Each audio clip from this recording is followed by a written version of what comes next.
I first made my millions of dollars. The first time I ever became a millionaire was with Webcam Studio. Oh, really? I didn't know that. Yeah, this is how I first ever made money. I mean, I was a kickboxing world champion, but kickboxing's not boxing, right? Yeah. So I'd make like $100,000 a fight. You fight 2 or 3 times a year. You pay 20% to your manager. You pay taxes, but you're not rich.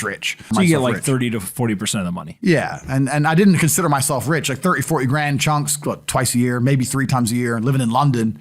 London rents, need a car. You're trying, you're not rich in any way. And that's actually the reason I retired, because I woke up one day and I thought, I'm giving 6 hours a day of absolute focus and energy to this.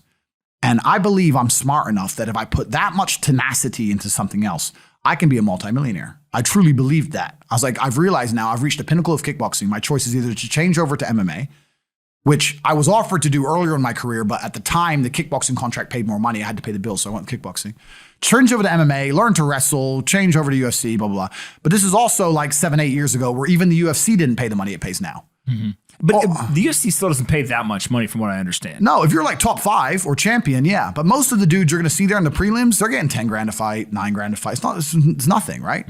So it'd be like starting my career all over again. And at the age of 28, I thought, I don't have the gumption to start again. I've been through hell for this. I've broken my hand 8 times. My ribs have been broken. I don't want to do this all over again. So what do you do when you realize that, hey, maybe I don't want to keep fighting? I decided to get rich. What does that mean to you? When you're sitting there, you're getting, $30,000, $40,000 kind of net on a per fight basis. Is rich to you like, hey, I want a couple $100,000, $1 million, $20 million, $1 billion? I wanted 30 or 40,000 every month. 30 or 40,000 every month. So about $500,000 a year, give or take. Okay. I thought if I had that much money, I could do whatever I wanted. Okay. That's what I decided I wanted to do. So what's step one that you do? So step one is, maybe that's how we ended up here together, my friend. Step one is, I decided to be very logical about it. Chess player, right? So it's like, I want money. What is money? How do banks work? How does credit work? What's fractional reserve banking? All these things we now know to be the biggest cons of the century, right? So I'm sitting there researching money for days and days and days. And then I get more mad because I'm like, whoa, money's trash and I don't have any. Now I'm really annoyed, right? I thought like everyone else did that, everyone puts their money in the bank and the bank takes some of other people's money and lends it out. I didn't know they invented it from the sky. I still at that point thought money was linked to gold. I didn't know nothing. So I'm learning all this stuff and I'm getting really angry. I'm like, now this is really annoying me.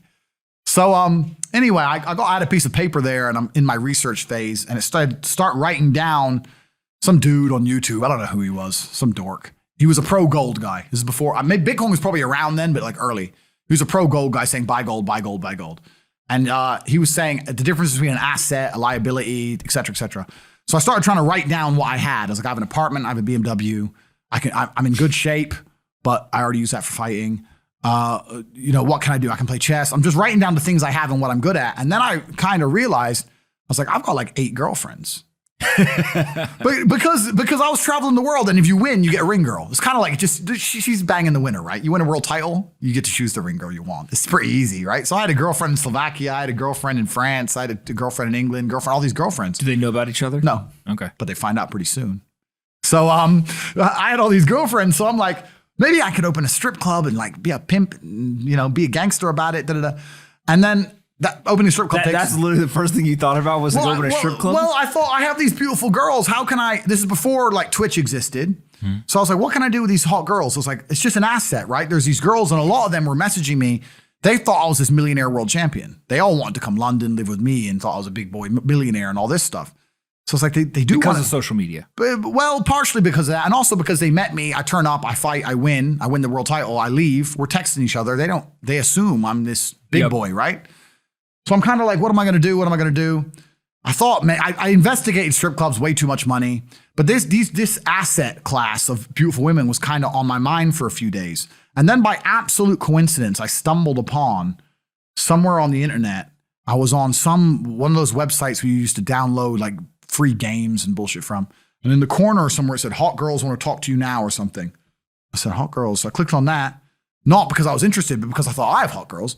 And it was one of those webcam websites. And I was like, so these girls sit here and talk to dudes for money. So I'm going to get my girls to And they're naked. They're just talking. How does it work? It's 50-50. I mean, it depends on the girl, depends what she wants to do. But the majority of the job is not based around being naked. The majority of the job is based around being entertaining and being easy to talk to. And the guys who are talking to you need to find you, that you need to remember their name, remember their dog's name. You have to be smart. You can't just be a girl and be a bimbo and be naked and make money. You have to be really smart, charming, interesting, happy all the time, positive. Mm-hmm.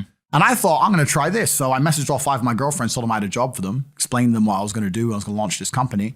4 of them agreed. All 4 flew in, sat them around the same table. They were all like, who's she, who's she, who's she? I'm like, well, you're all my girlfriends. 2 more left. And then 2 stayed. And that was the beginning of my little attempt at a webcam empire. And I put the girls there. And my role in it all was I did all the tech side of stuff, which is the first thing, of course. And then also, and I get called a pimp a lot, but and the reason I use the term is because I don't see it as a negative term. I see it as positively inspirational and motivating person. I'd motivate the girls. I'd make sure they did their job properly. If they had a bad day online, I'd come up with a good excuse for them. Oh, it's been a football game. It's been really busy. Don't worry. You're so beautiful. Don't be upset. You did better than her. You did the best today. I keep everything organized, put the schedules together, all that kind of stuff. And is it hard? It's hard because women have to want to work for you. Okay. Women have to want to obey you. That's what's hard. And you don't do that. This is one of the biggest misconceptions. I really want to clear this up. People in the movies and stuff, pimps are like aggressive, mean men. Complete opposite. Pimps are more like James Bond. James Bond's a pimp. He sleeps with a girl to get information. He doesn't care about her. He is absolutely and utterly a pimp. He doesn't hit her. He makes her love him. She does what he wants. He uses sex as a weapon to reward her, and then he disappears. That James Bond is absolutely and utterly a pimp. So I say pimp because everyone calls me a pimp online, tries to go, haha, you're a pimp, they're going to get offended. It's like, no, beautiful women wanted to work for me, and they wanted to work for me because I displayed supreme competence. And they knew if they worked for me, they'd make a lot of money. So whenever I was out, I'd meet a waitress and say, well, look, you're working 10 hours a day for pennies. You can work 10 hours a day for me, make 10 grand a month, 20 grand a month. And over time, I just built up this big little empire of webcam girls. At one point, I had 4 locations, 75 girls working for me.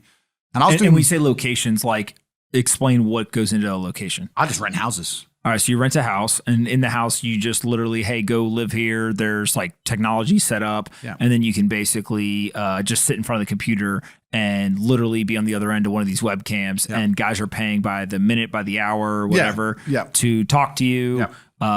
It's their choice whether they are doing it fully clothed, just talking, getting naked, whatever, and then you're taking some cut of it. Yeah, basically. So I had girls who would live in the house. And that was pretty impressive. I just broke down the webcam business. Bang, you done it, man. You nailed it. No background information. Yeah, you nailed it. You nailed it. You nailed it. So the girls who lived in the house would have set amount of hours they want to do, and then we'd have rooms that they could book in and do X amount of hours. A girl could come and do 1 a week or whatever. We'd have rooms they could share. And then, very much exactly like you said. They'd go online, they'd do their hours, they'd have their regular customers, they'd get their money.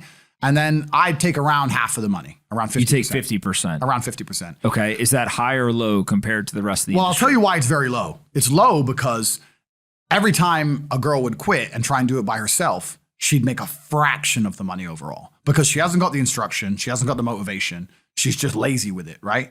And women have a very different mentality to money than men. If you show a woman how to make $1,000 in an hour, she'll think, I only have to work an hour a week. Whereas if you show a man how to make $1,000 an hour, he thinks, I can make $18,000 a day. That's the difference between us. So if I had a girl working for me making $20,000, she got 10, I got 10. If she quit, she'd make 3 for herself, if that.